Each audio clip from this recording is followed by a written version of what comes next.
Hey everyone, good morning. Welcome to the Teach Better Today morning show where the Teach Better team gets to join you live every single morning, Monday through Friday at 7 a.m. Eastern. We have a very familiar face with us this morning. Mike has done so much in our community, and I'm so excited for you all to continue to connect with him. I am nursing a little bit of a cold, so I currently have some orange juice, but go grab your cup of coffee and we'll be right back.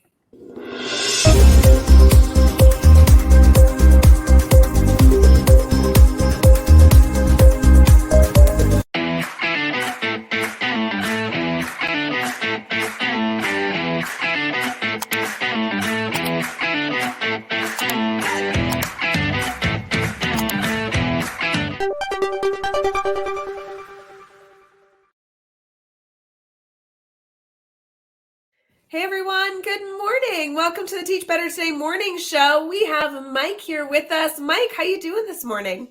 Good. I'm doing well. How are you, Ray? Good. I'm so excited that we get to talk shop this morning. Do you mind telling us a little about yourself? Yeah. So I'm a Teach Better ambassador. I got my sweatshirt on here, ready to go this morning. I've been doing that for a couple of years. My real job, I guess I would say, right, is I'm a teacher at Hilton Central School District, which is outside of Rochester, New York. I'm in my 28th year.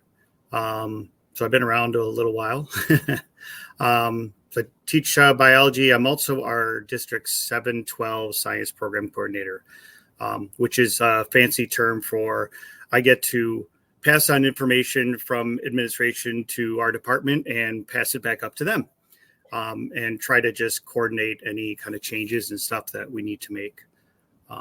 So that's me. Yeah, no, it's been really fun being connected to you.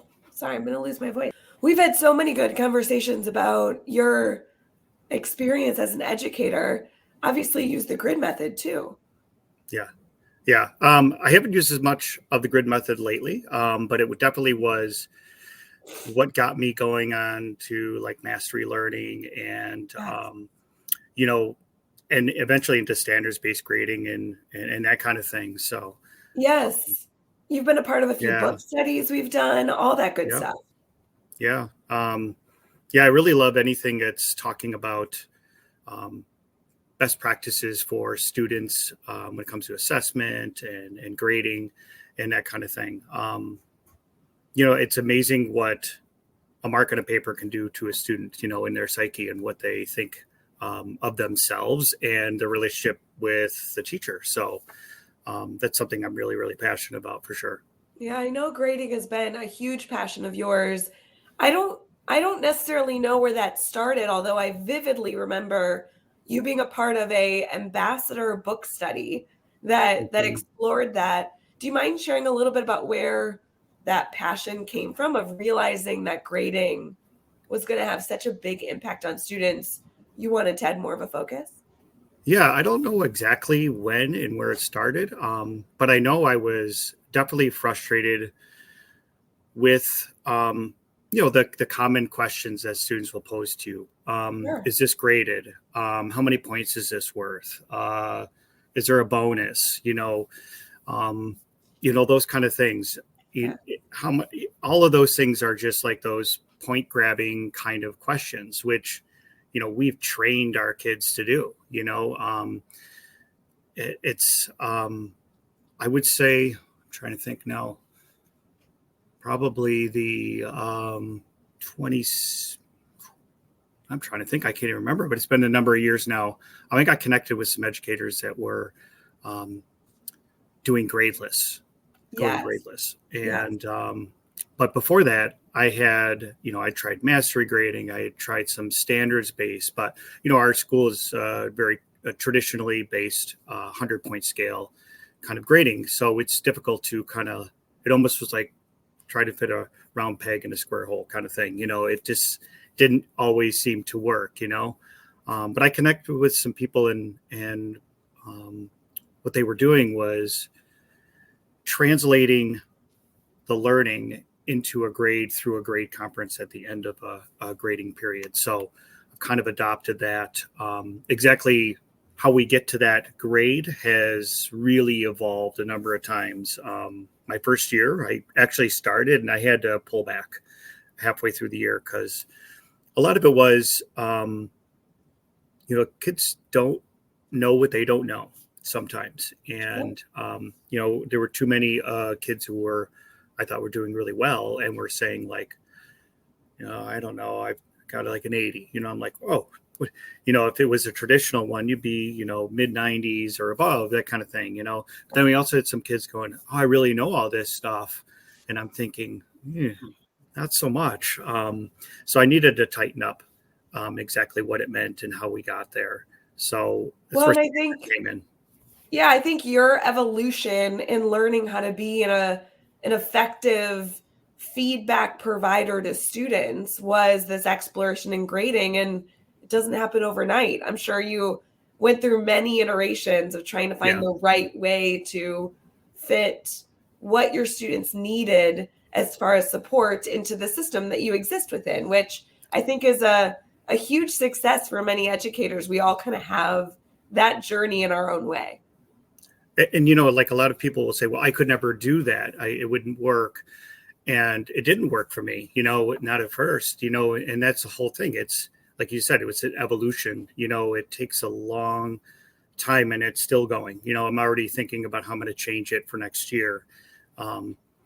So I was recently listening to something. I'm trying to remember exactly what it was, but the point of it was very short, little podcast or something like that. And it said, just show up, and it made me think about like just a lot of like what's going on right now in the world, and how this relates to my situation, I would say is, just every day is going to be a different adventure, and we just have to show up and bring as much as we can to the table and hopefully be ready to evolve and change on the fly too.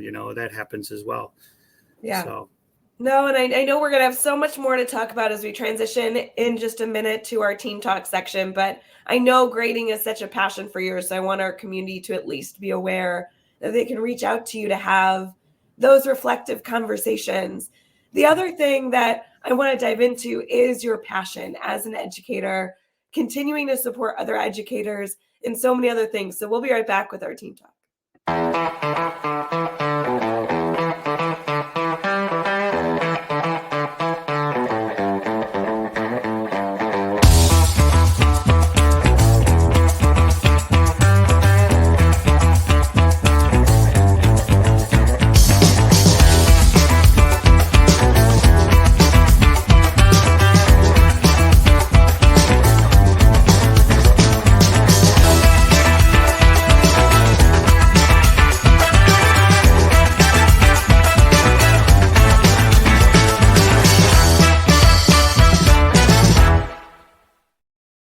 Good morning, everyone. Thanks for sticking with us here on Teach Better Today morning show.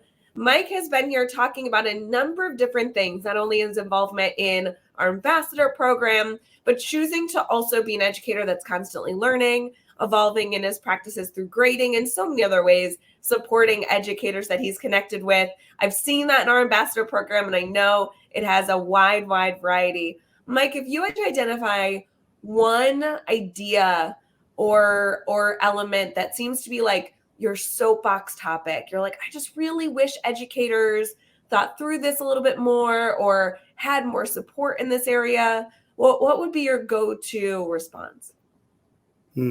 That's a great question. I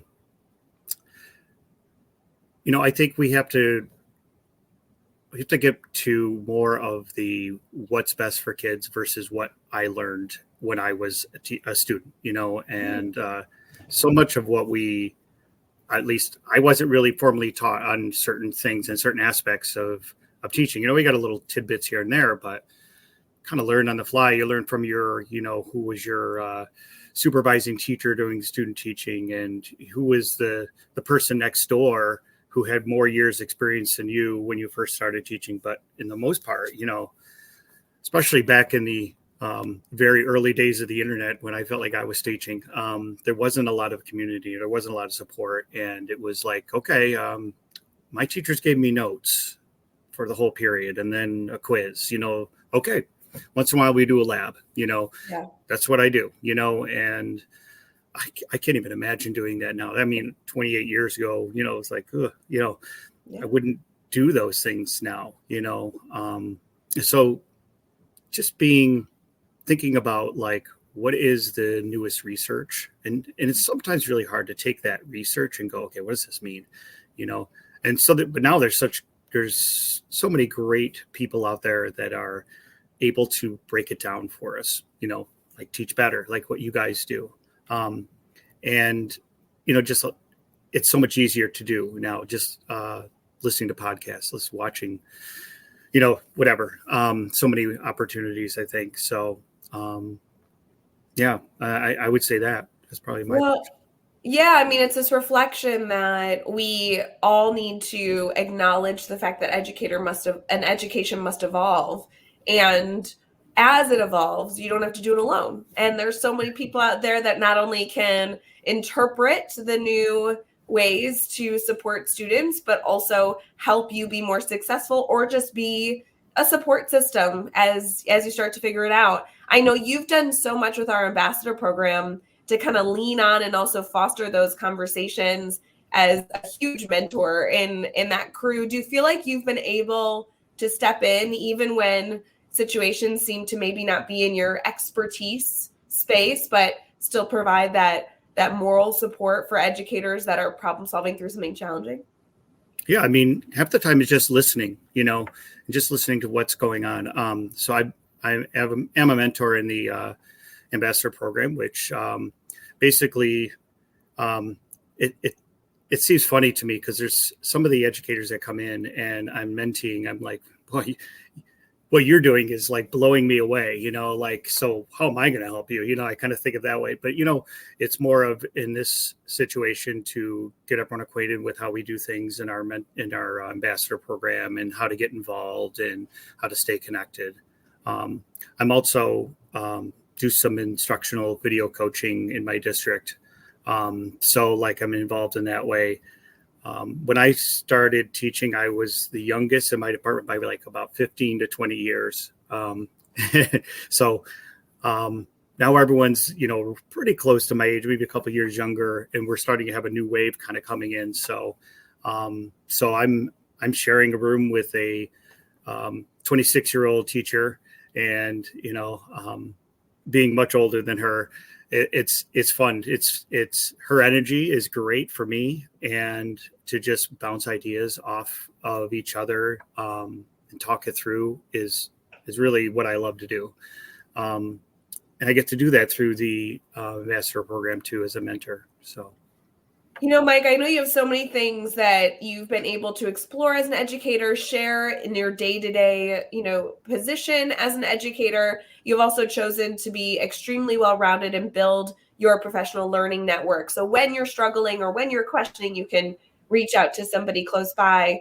Do you mind sharing, before we wrap up our conversation here, a little tip or strategy for somebody listening who maybe wants to grow that professional learning network, but isn't quite sure how to get started to really make it feel authentic?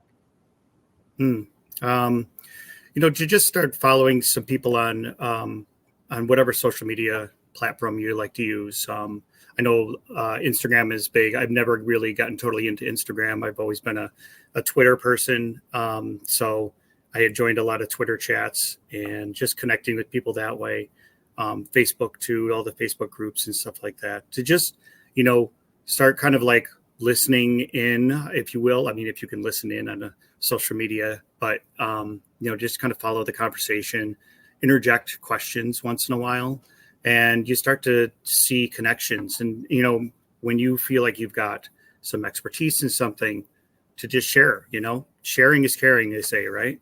And I think it builds a lot of connections with yourself and other educators. So it's a family, we're all in the same boat. I have a colleague, and we were just saying he's a physics teacher, an AP physics teacher, new, and he's amazed when he's joined this Facebook physics group, and he's like, they're all giving this stuff away. I'm like, yeah, people they're happy to give it away. And then, when it's your turn, you give it away, and that's how you just kind of keep building that whole collegial support that we have for each other. So many good takeaways here, Mike. I so appreciate you jumping on to the Teach Better Today morning show, sharing your thoughts, and also being an educator to celebrate as a continuous learner. I really, really appreciate the time, and I'm so glad you were able to join us this morning. Yeah, thanks for having me. It was fun. For everyone else, we hope you have an amazing rest of your day. Thank you for tuning in to Teach Better Today morning show, and we'll see you next time on this morning. Hey, Teach Better community. Thank you so much for joining the Teach Better Today morning show every single weekday at 7 a.m. Eastern. We have so many resources for you outside of this live stream at teachbetter.com, including blogs, podcasts, and professional development that will bring our team to your school.